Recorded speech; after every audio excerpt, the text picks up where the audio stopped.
Assalamualaikum warahmatullahi wabarakatuh.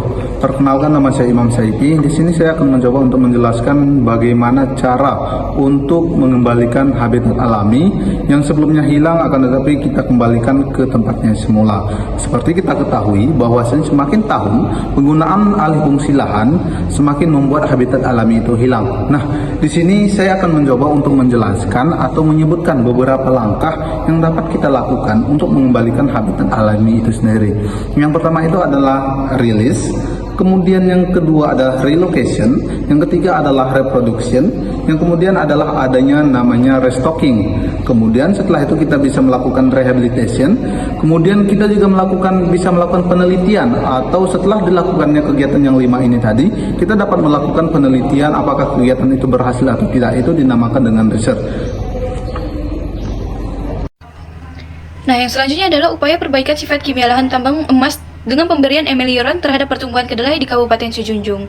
Nah, lahan bekas tambang itu biasanya mengalami kerusakan fisik tanah, kerusakan kimia tanah, kerusakan biologi, dan kualitas air yang buruk. Hal ini disebabkan karena lahan bekas tambang memiliki ataupun mengandung logam berat seperti merkuri, bahan kimia ataupun pengolahan seperti sianida dan asam sulfat, partikel seperti debu dan pupuk pestisida.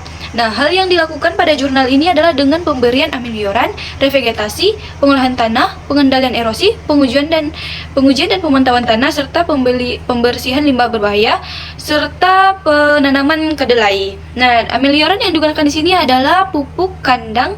Dan mengapa menggunakan kedelai? Karena kedelai merupakan tanaman yang adaptif, yang mampu hidup walaupun di hara yang rendah seperti lahan bekas tambang ini.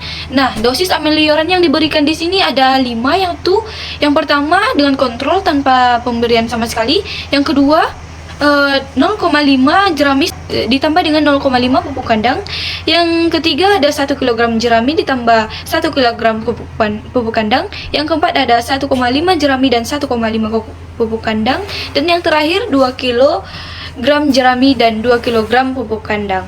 Nah, jadi hasil yang didapat dari sini adalah setelah pemberian amelioran terjadi peningkatan pH serta peningkatan signifikan dalam kandungan N total, P tersedia dan C organik, terutama pada perlakuan E yaitu 2 kg jerami dan 2 kg pupuk. Nah, untuk pertumbuhan kedelainya juga menunjukkan perlakuan E menunjukkan bahwa jumlah helaian daun terbanyak 12 helai dan panjang daun tertinggi 9,07. Hasil panen kedelai juga meningkat seiring dengan peningkatan dosis amelioran yang diberikan.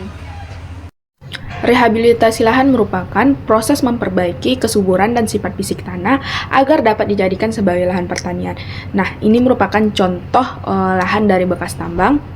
Nah, dampak dari bekas tambang ini yang pertama yaitu menghilangnya flora dan fauna. Nah, penambahan ini juga menyebabkan hilangnya vegetasi asli sehingga habitat alami dapat terancam punah. Nah, selanjutnya itu ada degradasi tanah. Nah, degradasi tanah ini merupakan proses penurunan kesuburan tanah. Nah, selanjutnya yaitu ada erosi dan penurunan kualitas air. Nah, penambahan ini juga menyebabkan erosi pada tanah dan juga limbah dari penambahan ini dapat merusak ekosistem perairan. Nah, selanjutnya itu ada kehilangan biodiversitas. Nah, banyak jenis flora dan fauna yang terancam punah sehingga keanekaragaman hayati itu bisa menurun. Nah, selanjutnya itu degradasi daerah penampung air. Nah, ini merupakan turunnya kemampuan tanah untuk menyerap air sehingga ketersediaan air yang ada di daerah tersebut menurun. Nah, dari dampak-dampak di atas dapat kita lakukan strategi untuk memulihkan lahan. Nah, yang pertama yaitu ada revegetasi. Nah, revegetasi ini merupakan proses menanam kembali tanaman lokal untuk memulihkan lahan. Nah, yang kedua yaitu ada restorasi tanah. Restorasi tanah ini merupakan proses meningkatkan kesuburan tanah.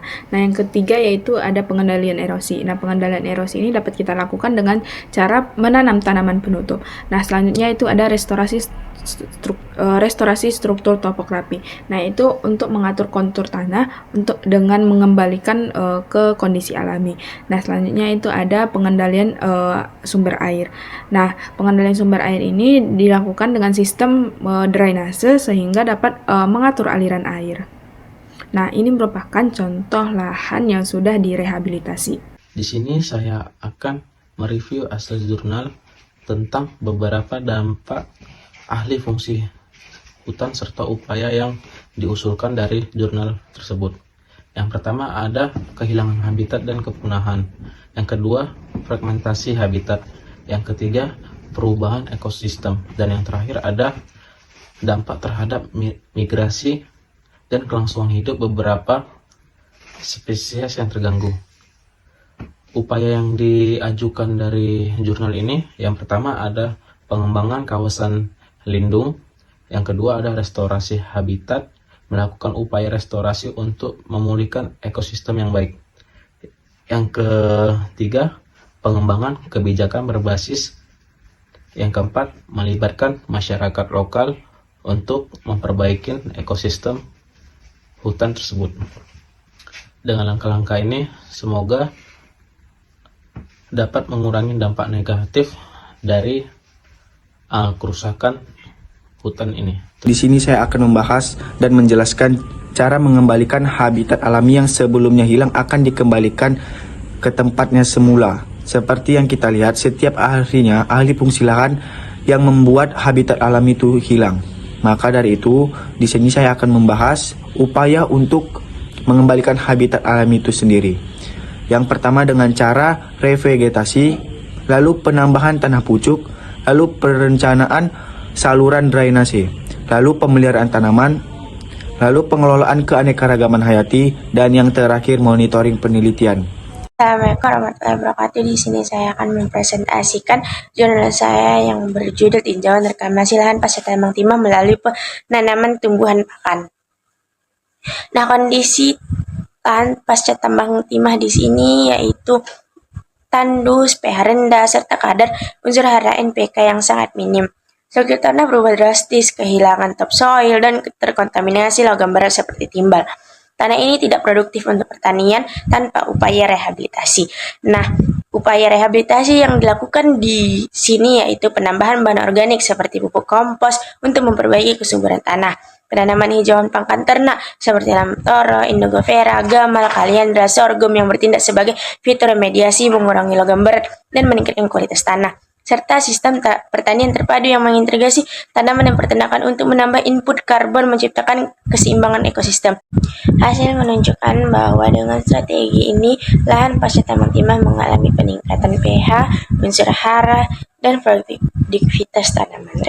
Reklamasi lahan pasca tambang timah melalui revegetasi hijauan pakan dan memanfaatkan sistem pertanian terpadu dapat memulihkan kualitas lahan, imbang, serta kualitas tanah secara ekologis dan ekonomi. Sekian penjelasan dari saya. Wabillahi taufiq wal hidayah. Wassalamualaikum warahmatullahi wabarakatuh.